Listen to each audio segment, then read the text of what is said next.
차명진 후보요.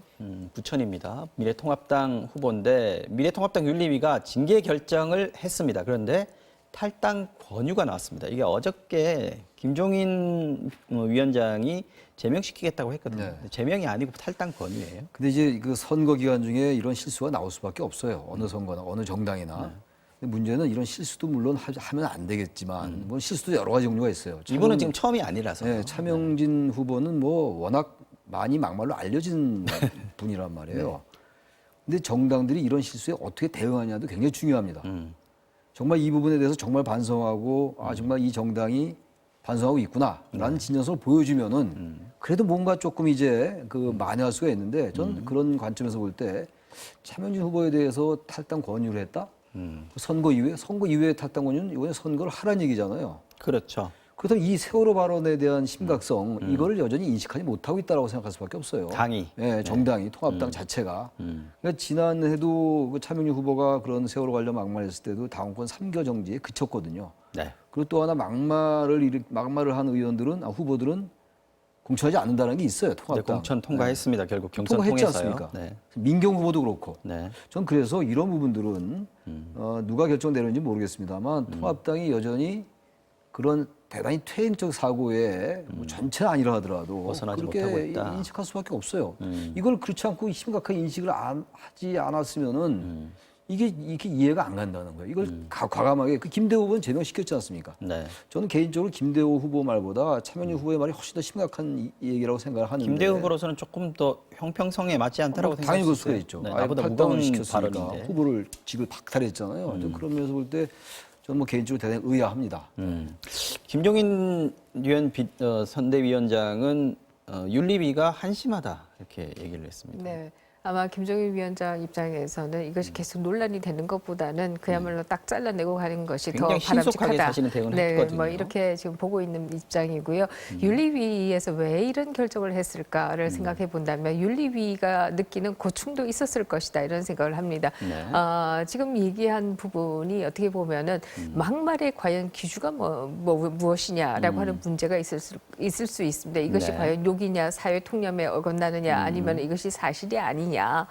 사실 이와 관련된 기사가 나온 지는 꽤 오래됐고요. 이 기사가 각종 카페나 뭐 SNS에 굉장히 많이 돌아다니던 기사인 것을 저도 알고 있습니다. 그런데 이에 대해서 세월호 유가족들께서 이 부분에 대해서 이의 제기를 하지 않았던 것으로 알고 있어요. 그렇다라고 한다면 당 입장에서는 이 기사를 얘기했을 뿐인데 이것이 과연 막말이나 거짓말이냐 이제 이런 입장을 가질 수도 있는 것이 사실이고요. 또 어떤 면에서 본다라고 한다면 상대 후보가 얘기했던 것이 세월호를 지나고 나서 보니 사람이 있고 짐승이 있더라라고 하는 게 이제 질문이었어요. 네. 그렇다라고 한다면 당신은 짐승이다 이 얘기이기 때문에 이에 대한 응답으로 나온 반박을 하기 것이기 위해서 하다 때문에 보니 격해졌다. 이렇게 된 건 아니냐. 뭐 아마 이런 판단들도 한 부분이 있지 않을까 이런 생각을 합니다. 그럼에도 불구하고 네. 세월호는 어떻게 보면은 통합당으로서는 가장 그 전신의 자유한국당. 뭐 실패한 것 중에 가장 큰 부분이기 때문에 네. 올해 이 부분에는 100번 잘못했습니다 하고 가는 것이 옳지 않을까 이런 생각을 합니다. 아마 또 이제 그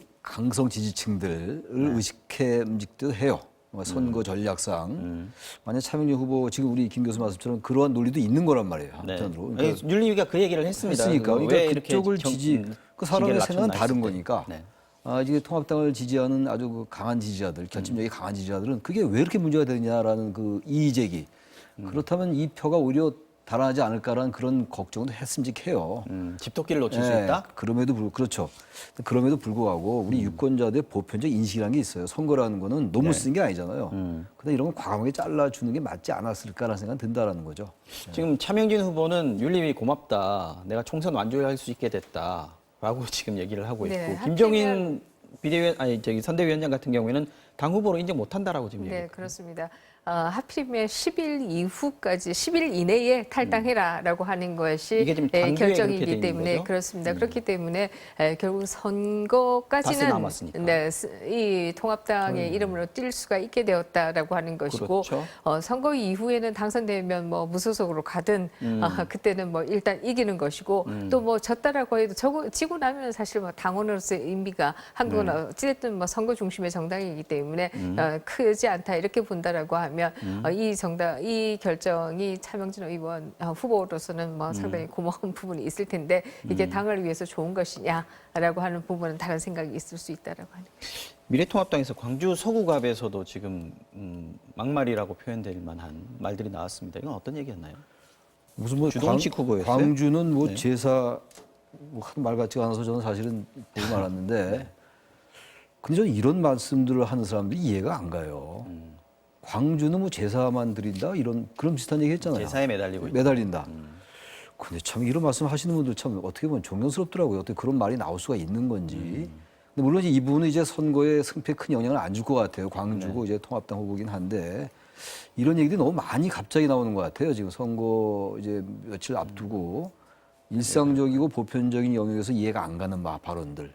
사람에 따라서는 그럴 수 있다. 그 발언 할 수 있다라고 생각할 수 있죠. 표현 자유도 있는 것이고 생각의 자유가 있는 거니까. 네. 그렇더라도 우리 보편적인 인식에 좀 부합하는 발언들을 해야 된다. 후보들은. 그리고 좀 생각이 있더라도 조금 발언을 참아야죠.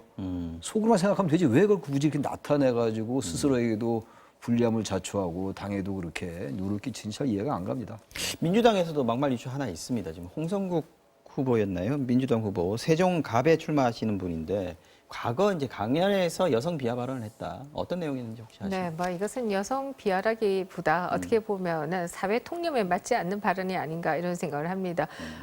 뭐 대한민국뿐만 아니라 전 세계가 그 일부 일처제를 기본으로 하고 있고 이것이 또 윤리다 이렇게 얘기할 수 있을 텐데 아내가 하나인 것보다 둘이 있는 것이 낫다라고 하는 것은 이거는 뭐 일부 일처제를 부인하는 얘기가 아닌가. 여성을 약간 소유물로 생각하는 그렇습니다. 그런 인식이 좀 담겨 있다고 그런 그러죠. 얘기를 할 수가 있고요. 기본적으로 내공이 없으면서 많은 얘기를 하려고 하면 이런 일들이 발생할 수밖에 없고 저는 좀 내공 있는 후보들을 바라게 됩니다. 네. 자, 정치와우 정령 오늘은 여기까지 하겠습니다. 최창렬 용인대 교수, 김민전 경희대 교수 두 분이었습니다. 고맙습니다. 맞습니다.